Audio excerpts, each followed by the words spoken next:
กำลังขุดเหยื่อปลาตองแล้วเนาะทุกคนมานี่แดดร้อนลายสิไปช่วงแรงเอาเนาะนี่วัตถุดิบเขาเนาะมันจะเอาไปตึกเบิ่งเอาไปวลายดอกมัน2 คันขี่กระเดียนคือเก่าเนาะเดี๋ยวไปหอดไม้ใส่เบิ่งคันมันมีผลงานตะเว้นคำแล้วไปช่วงแรกเอาบไว้มันแดดลาย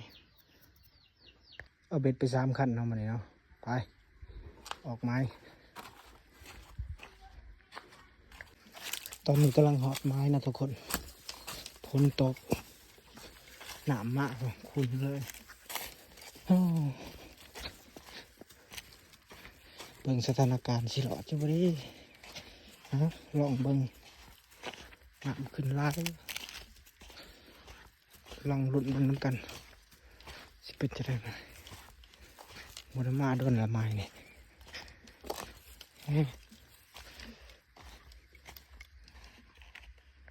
ตอนนี้เรามาลุ้นกันทุกคน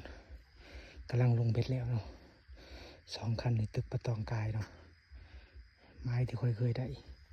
นี่ตึกงาดินคันเดียวเนาะกำลังลงเบ็ดฝนตกมาน้ำคุณเบิดทารุ่นเหมือนกัน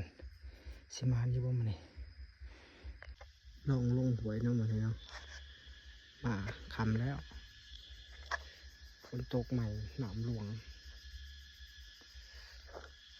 เบิ่งอาการสิเป็นจะได้ไหมบ่ได้มาโดนเลยเนื่องจากว่า